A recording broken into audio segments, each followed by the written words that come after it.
नमस्कार मित्रों। Welcome to Puneet astrology. दोस्तों, पंचमेश की आज द्वितीय भाव में सेकंड हाउस में उसके परिणाम डिस्कस करेंगे।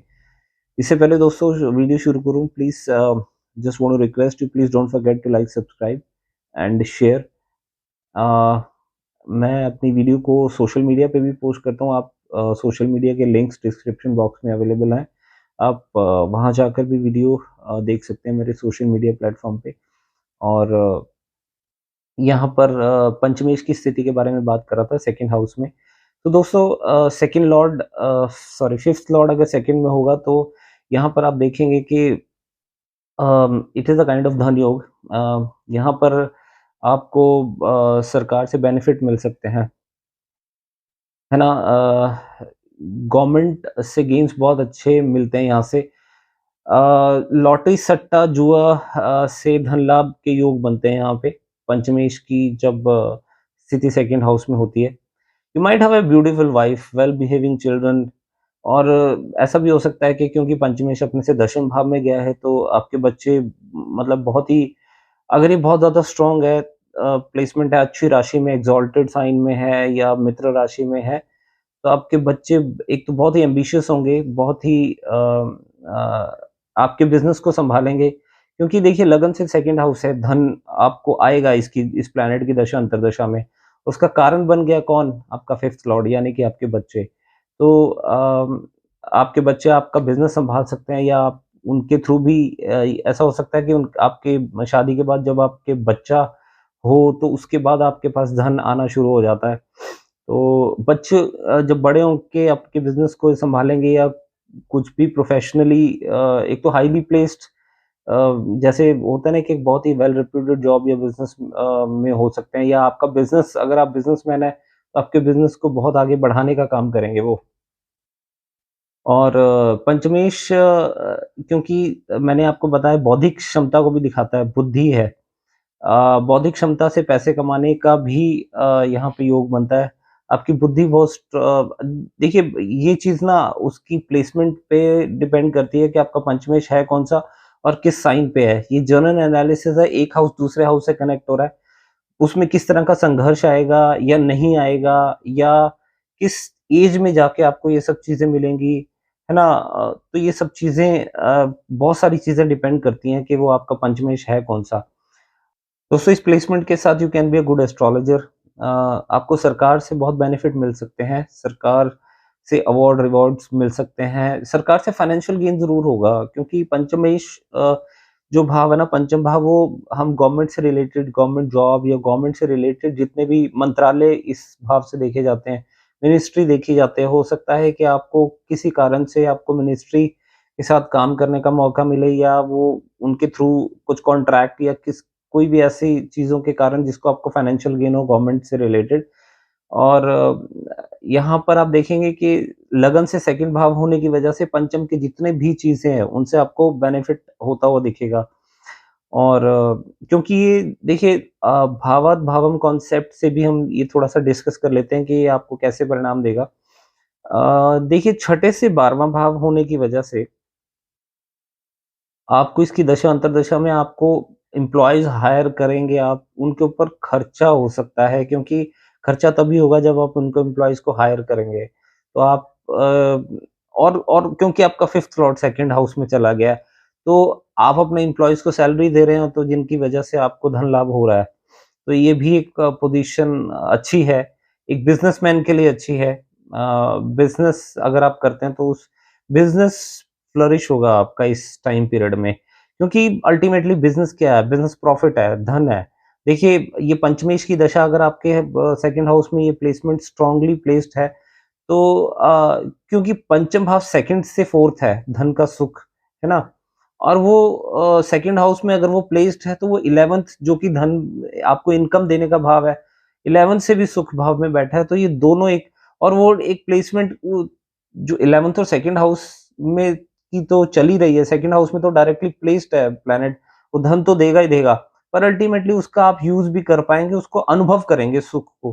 तो यहाँ पे फाइनेंसिस को रोकने वाला या स्ट्रगल वाला कोई ऐसा सीन नहीं दिख रहा है, तो फाइनेंशियल स्टेटस के लिए बहुत अच्छा है।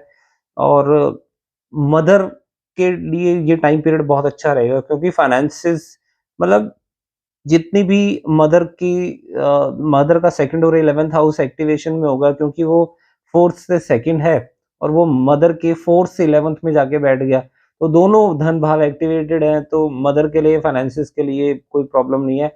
Your mother will certainly enjoy this time, क्योंकि फाइनेंसेस बहुत अच्छे होंगे उनका। हो सकता है उन्होंने डिस्टेंट पास्ट में कुछ फाइनेंशियल क्राइसिस देखे भी हो, तो ये सब सारे फाइनेंशियल प्रॉब्लम्स दूर हो जाएँगे, उनके सारे दुःख दर्द दूर हो जाएँगे। अब बात कर रहा था कि अष्टम से ये दशम भाव बनता है, क्योंकि 8वें भाव से पंचम भाव जो है आपका दशम भाव है।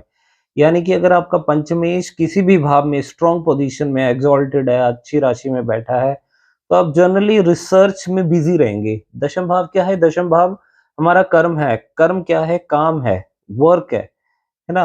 तो यानी कि आपको कितना यश या अपयश या मतलब आपको नेम फेम मिलेगा, वो भी आपकी रिसर्च से लोग आपको कितना जानेंगे, वो आपके पंचम भाव की स्थिति डिसाइड करेगी।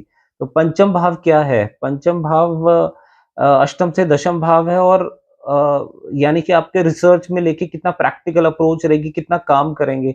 और ये अगर पंचमी स्ट्रॉन्ग है, तो आपकी रिसर्च को लोग जानेंगे, आप रिसर्च काम में बिज़ी रहेंगे, है ना? अष्टम भाव ससुराल भी है, तो उनके कामों को लेके भी आप हो सकता है बहुत बिज़ी रहें, है ना? उनके काज सवारें, कुछ इस तरीके से ये पोज़ीशन देखने को मिल सकती है। क्योंकि ये 12वाँ स्थान का 12वें स्थान से छठा भाव है आपका पंचम भाव। अब 12वाँ स्थान क्या है? वो भी नेगेटिव हाउस है। आपको परेशानी देने वाला भाव है, यानी कि आपकी बॉडी का लॉस भी हम देखते हैं। जैसे बॉडी में कोई खराबी आने लग जाती है, बीमारी हो जाती है, हॉस्पिटलाइज़ेशन हो जाता है। अब ये करेगा क्या? इस पोज़ीशन के साथ कि पंचमेश की दशा चल रही है, और अगर वो अच्छी राशि में है, एक अच्छे बेनिफिट मतलब एक बेनिफिशियल पोज़ीशन में बैठा है, तो वो 12वें भाव की चीज़ों को, अब छठा भाव तो परेशानी पैदा करता है। अब परेशानी वो पैदा किसके लिए करेगा? 12th हाउस के लिए। 12th हाउस यानी आपकी बॉडी का लॉस होने नहीं देगा, है ना? या आप कोई भी एक्सपेंसेस या किसी तरह की 12वें भाव से आने वाली परेशानियों से बचाएगा आपको, क्योंकि वो 12th से 6th हाउस बनता है आपका 5th हाउस का लॉर्ड। अगर वो, क्योंकि उसको राशि का बल मिल गया है, तो वो स्ट्रॉन्ग है। तो वो कोई भी प्लैनेट अगर स्ट्रॉन्ग होता है या अपनी राशि में होता है, या अप तो उस हाउस को वो प्रोटेक्ट करने का काम करता है। तो ये 12th 6th और 8th हाउस से पोज़ीशन बहुत अच्छी है। ये दशा आपको बहुत अच्छे रिज़ल्ट्स देगी। और मैंने बताया था कि पंचम भाव हॉबीज़ का भी होता है। जैसे हम अब कोई भी हॉबीज़, आप अपनी हॉबीज़ को एक प्रोफ़ेशन बना लीजिए, तो वो बहुत चीज़ें आसान हो जाएँगी। आपको लगेगा कि हाँ यार, ये तो मेरे बाएँ हाथ का खेल है, इससे मैं तो पैसा कमा सकता हूँ। क्योंकि पंचम भाव हमारी हॉबीज़ का भी होता है। और जैसे मैंने आपको बताया, गवर्नमेंट से गेन ज़रूर होगा, फाइनेंशियल बेनिफिट होगा। क्योंकि ये सप्तम से अष्टम में भी ये दशा चलेगी। तो अगर ये बेनिफिशियली प्लेस्ड है, तो आपकी सर्टेनली आपकी लाइफ में एक ड्रास्टिक चेंज आएगा, क्योंकि अष्टम भाव ट्रांसफॉर्मेशन का भी होता है। तो बदलाव लेके आएगा आपके, क्योंकि सप्तम भाव बिज़नेस का भी होता है। तो बिज़नेस में भी अचानक आपको ग्रोथ देखने को मिल सकती है, क्योंकि अष्टम भाव को हमेशा नेगेटिव ही नहीं देखना चाहिए। अगर वो अच्छी प्लेसमेंट के साथ है, स्ट्रांगली प्लेस्ड है कोई प्लैनेट, तो सप्तम का गेन भी तो है, आपकी पार्टनर की कमाई जो इनकम है ना? अगर वो स्ट्रांगली प्लेस्ड है, तो वो अचानक बदलाव, पॉजिटिवली बदलाव आएँगे इस पोज़ीशन के साथ। पंचमेश की अगर सेकंड हाउस में पोज़ीशन है। और दोस्तों, ये मेरे जनरल एनालिसिस हैं। इसके अलावा भी बहुत सारी चीज़ें हम इससे निकाल सकते हैं भावक भावन के कॉन्सेप्ट के थ्रू। सो आप देखेंगे कि ये प्लेसमेंट इन जनरल मेरे अकॉर्डिंगली अच्छे ही रिज़ल्ट लेके आएगी। बस कंडीशन ये है कि वो किसी भी तरीके से उसका बल प्लैनेट का कमज़ोर नहीं होना चाहिए, यानी कि नीच या राशि में पाप ग्रहों से पीड़ित होगा। अगर ये पाप ग्रहों से पीड़ित होगा, तो वो आपको जितने भी मिलने वाले बेनिफिट्स हैं, उन-उन चीज़ों से उन उन-उन चीज़ों से आपको ये प्रॉब्लम्स आनी शुरू हो जाएँगी। तो मैं मिलूँगा दोस्तों नेक्स्ट वीडियो में। Till then you take care, God bless you all, and please don't forget to like, subscribe and share. Thank you. जय श्री कृष्ण।